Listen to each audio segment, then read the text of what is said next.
Welcome into WFRV Plus Sports Night. I'm your host, Carson Fowler. We got Cameron Izair and Kyle Malzahn in the house. Ho, ho, ho. Packed day of sports in Northeast Wisconsin. We got high school sports, girls, state coming up this weekend. We just had it on the TV a little bit ago. GB season is done. The women are going to March Madness. Free agency rolls on. Where should we start? Well, we could talk about Wisconsin's win. Yeah. I mean, obviously, Wisconsin started in the Big Ten tournament. They had an 18-point lead in the game to Washington, and they all of a sudden, down to the nitty-gritty, they kind of let their foot off the gas, and it came down to literally the last few seconds.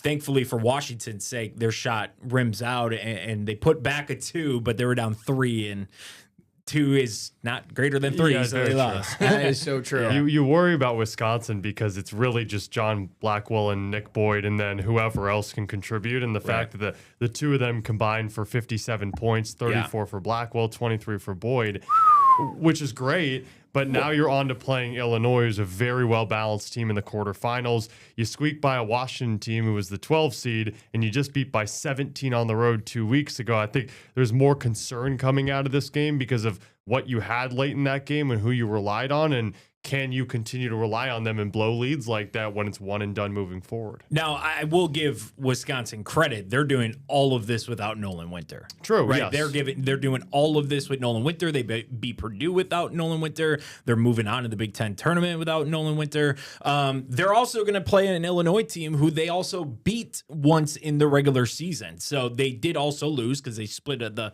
home and home. But nonetheless, I think I think it was Nick Boyd or John Blackwell said this after Sunday. He said the two of them are the best backcourt duo in college basketball and in the country. Well, if you go on record and say that, you better show up when the lights are the brightest. I mean, I'll say that it could very well be true, but guys, one thing of note, Wisconsin's also the only team in the Big Ten to beat Michigan this year, which would be their next opponent if they can get by Illinois. Yeah. Again, things are lining up, and the good thing, as much as I do throw out some criticism with the fact that it's those two and really nobody else, at least contributing at a high enough level where you can rely on them if Blackwell and Boyd aren't producing, and every time they have produced this season. As much as I am saying that, like it's setting up well in terms of if Boyd and Blackwell continue to do what they do, that's when Wisconsin's at their best. So, yes, I'm playing the hypothetical game if they're not, but yes, they have been, and it's worked out for Wisconsin thus far. And I will say this. The Big Ten isn't a mid-major one-bid conference, so it's already is. Exactly. Not. So, it's not like Wisconsin fans and Greg Gard and the team are sweating. Like, whatever happens this weekend might affect maybe their seeding in the NCAA Big Dance, but they're going to be in. It's just hitting your stride. I would say in comfortably. Yeah. One more thing, too. You ranked 23 in the country. Yeah, I mean, you think about what wins in the Big Ten tournament could do for their seeding, though. I think if they were to beat Illinois and make Michigan close, you'd have a really hard time not making Wisconsin at least a 5 seed, in my opinion. Which is huge for them. You could even put them higher. I haven't looked at. So right now they're projected to be a 6. Okay. Which is a good number, but I think you want to get to that 5-4 line because then that round of 32 matchup isn't against a top 12 basketball team. Right. No, I agree with you. So this is interesting. Sorry to switch gears. No. But what do you guys think of Miami of Ohio with losing today? Yeah, that's a good segue. Because are they going to get in or do they not get in? You don't think they're getting in? I think you have to let them in. I completely agree, Kyle. Yang and yang. I'm sorry. Can I go really fast? Please, Where's Doug Gottlieb? Can we get him in here to talk about this? We really should, honestly. I think he'd have a good opinion. But I'll just say this. I think it would be really, really poor precedent. Yes. If the NCAA did not let a Agreed. 31-0 team or 30 whatever they are now team in the March Madness. Right. You could say that, but then why do you play the regular season for? Exactly. No, and I agree with you, but you also play the conference tournament. They were the top seed. You lose to UMass, and all of a sudden, and again, remember, whoever wins that tournament, if it's Akron, who's one of the best in that conference alongside Miami of Ohio, okay, maybe you can consider it. But the fact is, if many of you look at Akron and Miami of Ohio on the same level playing field as college basketball teams, not just by their record, but as teams as a whole and statistics and how you view them and their wins and strength of schedule and all of that kind of stuff. If a team that is not named Akron wins that conference tournament, then you're just throwing in Miami of Ohio because of their regular season record, Yes. but not considering what else can happen in other conferences too. So I'll throw the opposing argument. Doug has talked ad nauseum about why Wisconsin's Power 5 teams won't schedule home and homes against a mid-major like Green Bay. Yeah. Because they don't want to play home and homes against a mid-major like Green Bay. Correct. They don't want to have to play on the road and lose to a mid-major. In a game that they buy. And exactly. And here's my argument. The NCAA ad nauseam has talked about how the Big 12 gets so many teams in because they schedule terrible non-conferences, but then they pick up a bunch of wins in conference. Like, Yeah. winning matters. I agree. Winning matters. Like 2 years ago, I think what it was when Oklahoma got in at 16 and 15, and they were 12th in the SEC. They were like 9 and 12 in the SEC, like the losing record in conference. Yeah. That was ridiculous. There has to be some exceptions to the rules. And If I they, think if they went 30-1 in the regular season compared to 31-0, I'd still well, let them in. that's the thing. Fair, But but it doesn't matter. We're playing all these hypotheticals. They lost They in the didn't. but they lost in the quarterfinals. But I They think- posted a regular season perfect record. They almost didn't win that final regular season game. Their win in the finale of the regular But that's season in overtime. I know it's the what ifs, but guess what actually happened? They played in the But that's what quarterfinals. they They do. lost. But that's what they do, though. That Miami of Ohio has so many comebacks this year. And they lost Cam, I'll to ask you UMass this. in I'll the ask you quarters. this. Yes. Hold on. So let's just say Miami gets in as an 11. Okay. It's like when Murray State and Belmont both listen. It's like when Murray State and Belmont in 2018 both got in. Murray State won, so they got the automatic bid at 12. So they had to make Belmont an 11. They were the last team in. If Akron wins the MAC, they'll probably be a 12. Yes. So you'd have to give Miami at least an 11 because 12 and beyond are all the automatic bids. Do you think that Miami as an 11 could beat a 6 seed, for example, like Wisconsin? In March Madness with the format that it's just one and you never know. Could they win one game? 100%. Could they win 2 games? I don't think so. Wow. Okay. All right. You think that Miami of Ohio could beat a number 3 seed? I No, don't watch. I don't know. I don't watch. I Miami. think I agree with you, but I think if you think that they can win one game, I think any team in the country could win one. I game. don't agree with I think Selection Show Any team. Sunday this year will have a lot. I don't think GB could beat any team in the March Madness field. Well, You never know. People didn't think they could beat Cal when they won in the 90s. yeah. That Well, one game. Well, NIL make things a little bit different. That is very 40%. Speaking of give me the me wins- one player on Miami of Ohio. Name one player. I can't. Right. What? I'm just Can saying. you? No. What I'm saying is, what does that matter? That matters because if you're saying, oh, not any old team, this team is 31-0, and you guys are they might have the best team in their or best player in their conference. I'm just tell saying me that- one play. Tell me something that they've done well this season Come on. outside Win. of gone Win. 31-0. Win. Yes. They win a That's lot. all you know. Yes. Which is all that matters in a results-based profession. That's all that And matters. then what? is And what won they and do in last. the conference tournament? They lost. in the quarterfinals. They lost. If they made it to the conference championship, put them in as Can I an ask you, at-large can I ask you a bid. question? Imagine they went 30-1 in the regular season and That's they what I won the just- MAC. That's what I just what I just posed to Kyle. No, I don't think that if they won the conference tournament, won the regular season tournament. Or if they went 30-1, went all the Yes. way to the MAC championship and lost. No, you don't put because that's just Still wouldn't put 'em in. You wouldn't put them in Interesting. because then there were two There is no lost right or wrong mid-major answer. teams. There isn't. There's no wrong. They could make it to the Final Four. They could be like the Wichita State teams of old. They could be St. Peter's. It could be Oakland from just a My few uncle years took ago. Wichita State to the Sweet 16 in Subtle 07. flex. Again, but they could do anything. Honestly, this is not an argument that I don't think that they deserve. I just don't think they deserve it over other teams. I think there are other teams in better conferences that have better wins, better strength of schedule. I think that is the argument. I'll tell you this. If they don't let Miami into March Madness this year, they will expand the tournament. That's why I said that Selection Show Sunday. I'll say this. If there's any reasoning to let Miami in, it's that. That's why I said Because can we agree that nobody wants to see the tournament field expanded? Unless I maybe agree. you do. No, I agree. Why would Miami of Ohio at 31-0 if it's the same college football playoff argument, right? Okay. If they're at 31-0 and they say, hey, you could play your conference tournament, but if you lose in the quarterfinals, you lose earlier, you lose big to one of these teams that's not that good, you're not making it to the big dance. If you don't play in the conference tournament, then you're going to make the big dance because you're 31-0 by merit of your record. It's the college football playoff argument. Why play in your they conference? keep on expanding. No, I agree, but do you understand that I do. approach to it. I just think at some point we have to get back to. It's like how Kirk Herbstreit said we're never going to get the best teams because we're always going to put the most deserving teams in. I think there's some truth to that. I think you can get the best teams in, but you can also get the teams that are most deserving. Can we just be real for a second?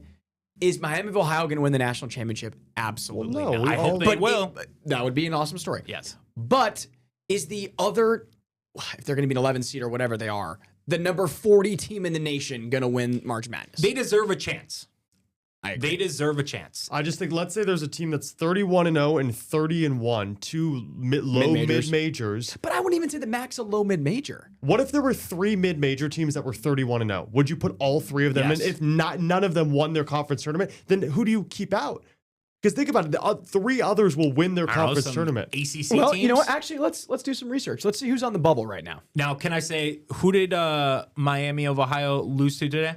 They lost to UMass. Guess who beat UMass today this year? Yes. JB. The Green Bay. Green Bay. Right, fans. so So what yeah, you're Put saying the Green Bay in. is Yes, that yeah. Green Bay is better than Miami of Ohio. I think Green Bay could beat Miami of Ohio. I think Miami of Ohio I could drink- beat anyone. I don't drink think some Green Bay could- juice. I don't believe that. I think anyone could beat anyone, and that's not the start argument. with Northern Kentucky. The argument that's made Facts. is for a league that is often considered one bid, and yes, they won their regular. Now, if you're basing it off of the fact that they, because I think Doug Gottlieb made a great argument of it should be the team that makes or that wins their regular season conference championship that should get more of a consideration than a team that could just run the table in their conference tournament because they're just hot for those couple days and then they make it. so who won the conference tournament? It's Or, not sorry, done no, yet. sorry, the regular season. Well, obviously Miami of Ohio. Okay, but perfect. but that's what I'm saying is what Hold should on, can I step in be here deserved for more half a second? consideration. All right. I've watched a few of these teams play. I haven't seen all of them play. The last 4 buys as of right now. What's going on? Is Doug here? Here, Just can we to get- join us. Can we Doug, get Doug come to come in here? Because we have a fun argument. Hey, Doug. I gotta clear that. Okay, Here this we is go. fun. Perfect. This is just perfect. Is there a 4 screen? Here, Doug, Yes, sit we, right we there can real get quick. a 4th screen. Because we are having. That's not. Yeah. Let's switch Doug's name here. Okay, sounds All right, good. Doug. Okay, Doug, here, pop Doug's mic open because we've been arguing about Go this. ahead, I'll get this. Miami of Ohio. Ken Palm. No, we're not talking Just about kidding. Miami of Ohio just lost in the quarterfinals of their conference To tournament. UMass? To UMass. Hey. You beat. Who? Oh, hey, transitive property. Who you beat. Right? Yeah. Do you believe that they should still get an at-large bid after because they still went 31-0? It's a hard one. I got to see the field and who they're competing against. Fair. It's not when people just go like, well, they're in, they're out. It's like, okay, well, who else is on the at-large line? I will tell you this. I haven't looked thoroughly at Akron's schedule, but let's say Akron loses in the championship game. I think that Akron's probably more deserving than they are. Here's the thing. Okay, I'm going to give you the God's honest truth. Okay. No one at our level thinks their schedule is BS. Okay, because that's not what you schedule for. You schedule for wins, and they used a bunch of money to buy an easy schedule, right? And it was foreseeably easy. There's no game in our schedule. Okay, I believe we were an underdog in every non-conference game. Every non-conference game. We scheduled up. Now, some of it is out of necessity. Some of it was because I inherited the St. Thomas game. But everyone, there wasn't a game on their schedule. They brought everybody back from last year. Okay, so they knew they were going to be good early. And the MAC, there's like 3 or 4 teams that are financially invested in the MAC, and the Michigan teams are not. That's why they fired their coaches. Central last year, Eastern and Western this year, Ball State this year. Those are all the ones that aren't funded yet. And I'm guessing that the next coach will get kind of funding or whatever. Yeah. Everyone knew that Akron was supposed to be the team in the MAC, and Miami of Ohio was right there. So I don't blame them for scheduling this way. I don't. Like, I wish I could have a game a season where every team we schedule is at our level or below. Right? That would mean this is what it would look like for Green Bay. Okay, it'd mean we'd only play opponents from the OVC, the ASUN, the NEC, Summit League teams, And then they played like Air Force, who is historically bad this year from the Mountain West. Like that's their schedule. And then they had the matchup with one of the Sun Belt, and they played, I think, Old Dominion. Yeah, that sounds right. Who's also historically down. So the thing is that their schedule is a stunning success to build a winning program to fill up the gym. It wasn't built with the intent of, hey, if we go 30-0, should we get in the NCAA tournament? Right. So now it's being judged differently. Don't blame people for judging it when you're trying to value. And now you have to establish, okay, are we trying to find the best? How many teams is it now that are at large? 38 teams or something? 37 teams are at large. Are we the 37 best teams? Or do you deserve it? If it's about deserve it, what you're talking about. Then they belong in. Let's take if it's about the best teams, then they're not one of the best. They're not better than teams that are $9 and $10 million teams. They're just not. I think that's a really good play. Let's take a quick break, and then we'll come back.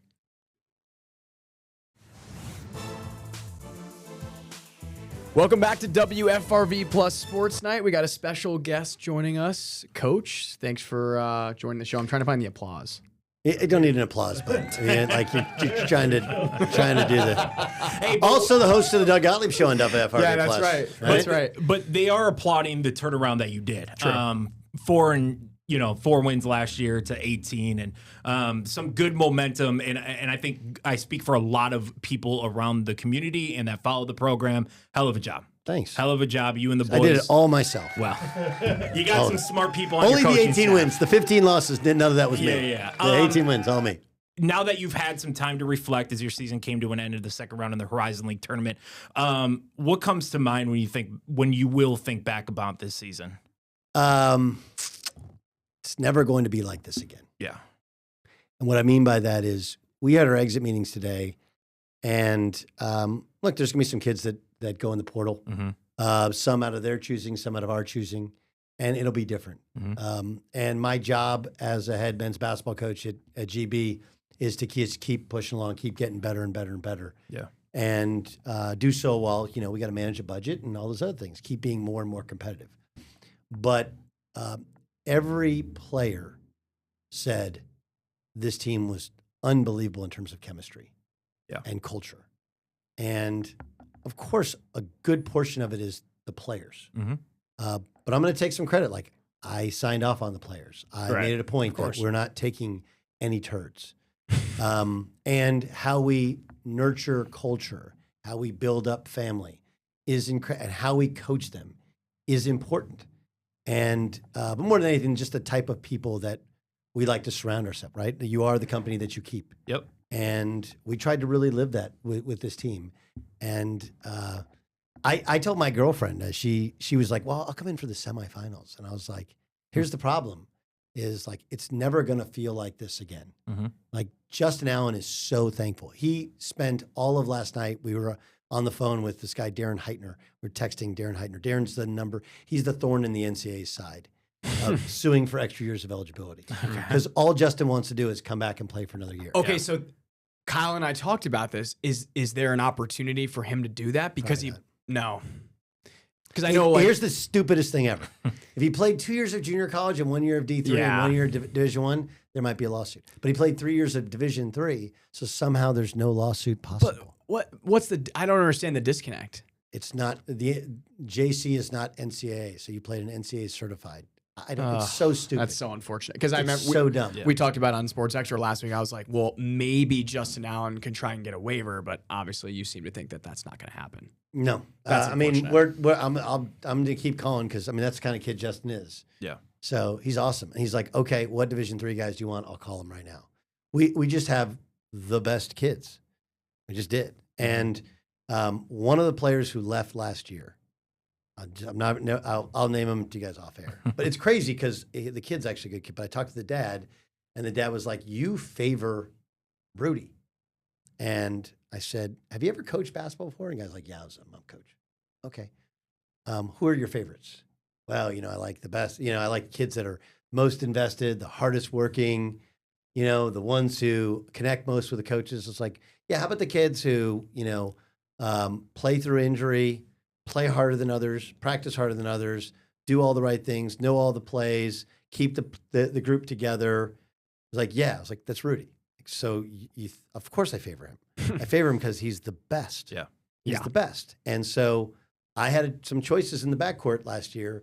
And yeah, I chose Rudy over some other people. And I chose him because of the type of person that he is. And he was my right hand. And so it's going to be really hard. But we had I'm going to miss just the fact that they were all great. We had a couple kind of shut down late in the year because they weren't playing. So practice became hard, to just get them to really, give us something. Yeah. It's just 15, 16 guys is hard. Yeah. But all things considered, like that felt like a 30-win locker room. Yeah. And I take great pride last year. 4 wins, our kids were, I must be doing something that makes them really enjoy each other's company and our company. So that's it. You mentioned Preston Reedinger. When the final buzzer goes off and you guys get a chance to kind of reconnect in the locker room, what's that conversation like, and how is Rudy feeling as his Green Bay tenure comes to an end? I don't know. It's really hard because he was hurt. Yeah. And I told him afterwards, he didn't take a shot. He was going to take a Toradol shot for the last game. And then he just decided, I think he just took some ibuprofen, but he wasn't right. Yeah. He had the ball taken from him twice on rebounds, and I got ticked at him and I yelled at him. But he just wasn't right. He didn't close out on shots the way he normally did, didn't guard the way he normally does, didn't have the same zip. So I wanted to be mad that just take the shot because it's not going to have like a lasting effect or whatever. Right. But I was also mad that he hurt his back. He hurt his back doing deadlifts the day after our game with Fort Wayne, and then I'm like, why are we doing deadlifts? I was so upset that it was over. I still haven't had a chance. We talked the next day at the women's game, and he's still trying to figure out, can my body hold up if I want to play? I have him a couple offers for work in town for big money. I know he wants to coach. I'd like to have him coach, but how do we want to do that? So we just haven't had the, hey man, I love you, you're the best, just yet, Right. Because we're all still pissed that we lost to Milwaukee and Detroit. Otherwise, we would have played in semifinals. We played in semifinals. We go to the finals. We win the finals. Right. Yep. That's how a competitor's mind works. Right. So to answer your question, I haven't really had that just yet. There was a moment after the first round of the Horizon League tournament at the Crest Center where you get choked up on the mic and you got a sea of people in the lower bowl. At what point do you think this year, and I know winning masks a lot of things, at what point this year did you really feel like there was an army behind you with Green Bay basketball? Great question. The first Fort Wayne game at home. Yeah. The national TV game. Yeah. I think it was starting to build with the Oakland game. Remember, we had a 5-game winning streak, and then we just stunk that day. Yeah. So I think that was what held people back from going. And then we went to the Crest, to the Resch. Yeah. And we weren't very good at the Resch. And I thought we played a little bit too tight offensively there in the first 2 games instead of just letting loose against Cleveland State, and then Wright State beat us. So it wasn't that there wasn't the support, but there was still tepid, right? Like, well, are they any good? No, they got blown out by Oakland. Maybe they're not good. Then we come back and we lose 2 at the Resch. The game at the Crest against Fort Wayne, students were there. The defense was unbelievable. The atmosphere, how we played, the game was never in doubt. Like, I think 14 was the closest they got in the second half. Yeah. Like, what? Like, we just kicked their ass. Oh my God. They couldn't do anything. It was amazing. We beat them 3 times. They couldn't score against us. I was like, this is so much better. Yeah. And I thought it was awesome too. After the first round, you're giving some love to the students and jumping in there. That was cool. Like, we had students at the game, and we didn't give them stuff to come there. They just showed Coach, up. what was this? That was great. that was the Gottlieb. Doug, I hope you know, I was right there, and I had to push students away because they were going back into the camera, and I'm like, no, I gotta Yeah, get it's a good this. thing you're 6'5", man. That helps. I can't do the Dougie. That was your Dougie. That was your Dougie. Don't ask the Kyle Dougie. to do the Dougie. No. Look, I got some soul to me. Like, I can move my feet. Heard and that. shake my hips a little bit. Okay, but again, you can't go crazy. I just didn't want to make the students look bad because I don't think they could keep up with me. So I was just I got chilling the rhythm. That tweet from Keel was so good when he's presenting the new Dougie. That was so great. funny. I think that's a good spot to take a break. We'll take 5 seconds and then come back. Yeah.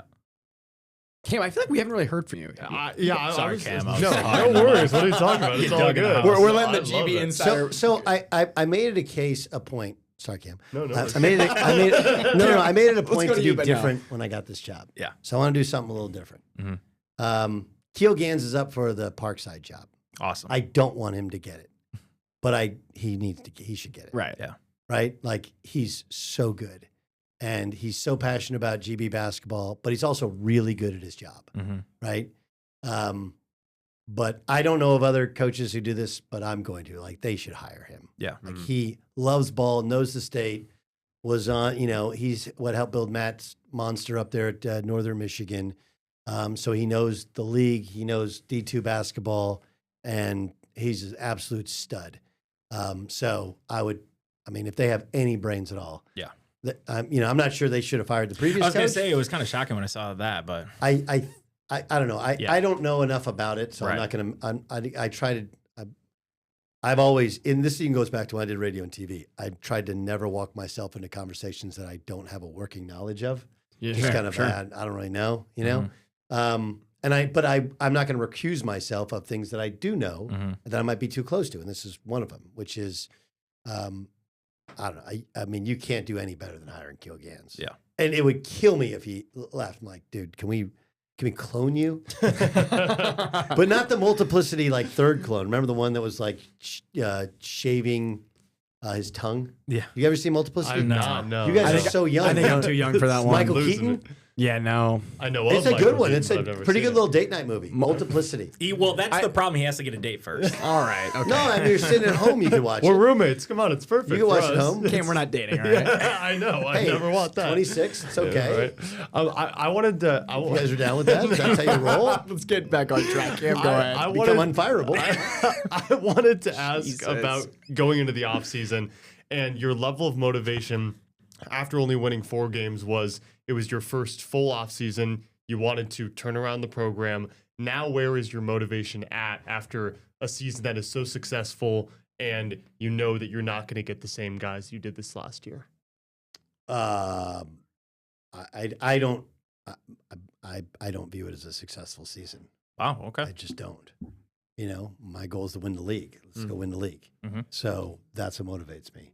I want to play faster, but in order to play faster, we got to get players that rebound better. We need to affect the ball more defensively. Like, one of the limiting factors with our roster has been this year a little less so than last year. We never felt like we could put 2 on the ball, because now you're on a 4-on-3 scramble. That means trapping ball screens. That means trapping in the post. We did a good job of kind of masking some stuff, but we just are too slow-footed. Some of that comes from how we train. Once we get the players and the guys that come back, we have to train them to be more athletic. I think we need to change some of the training stuff. We've already changed some of the diet stuff, but continue to do so. And then we need to bring in a higher caliber of athlete while maintaining the character of the kids that we brought in. That's like the magic mix, right? If you can have high character but high quality athlete at the same time. But I mean, I'm not trying to be like a pessimist or anything. I'm just being real. Like, that's not a successful season. We left so much meat on the bone. I felt like we could have done more. And success is when you achieve your potential. Yeah. And our potential is Right. to win the league. Coach, quick question for you. How do you balance, like, for example, like a CJ O'Hara? I'm sure you would obviously would want him back. Mhm.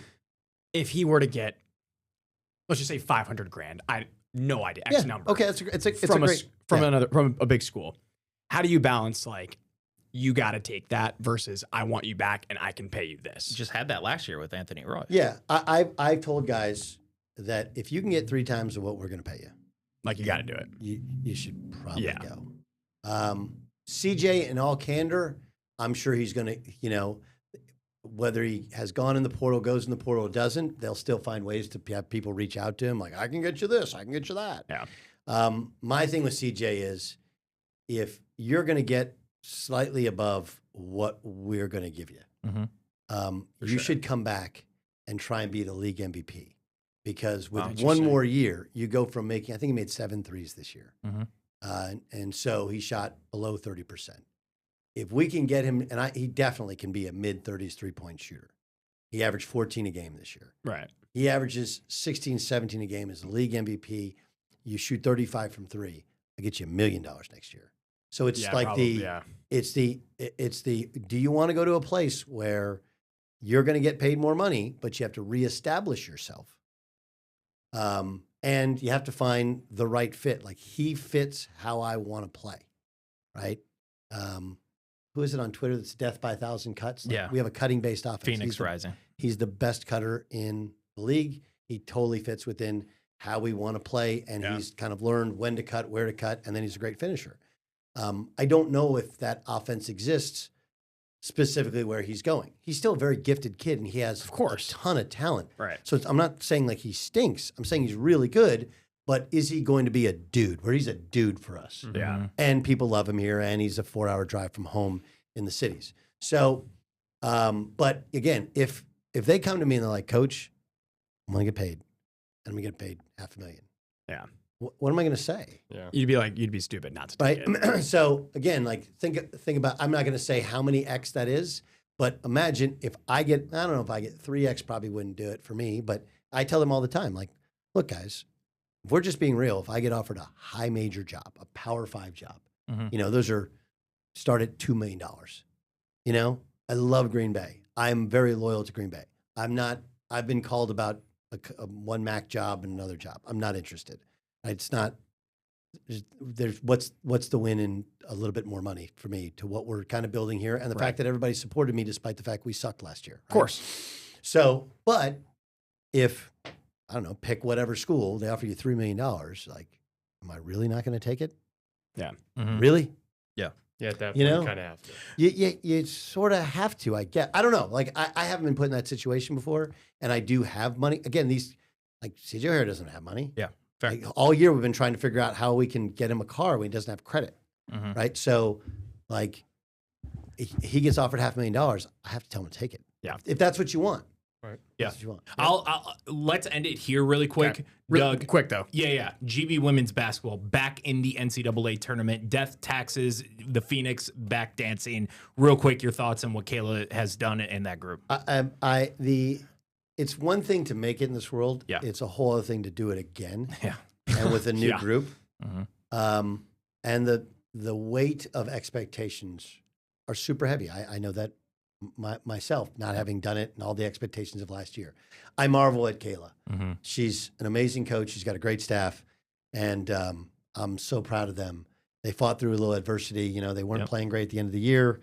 And then, they whooped up on Fort Wayne, who beat them. And then they're down, 2 to Youngstown, come back and whoop them. Yep. They're awesome. Yep. And they speak to what we aim to be. We want to be like them. That's a good way to end it. I love it. All right. That's Doug, the show thanks. tonight. Thanks, Doug. Appreciate it.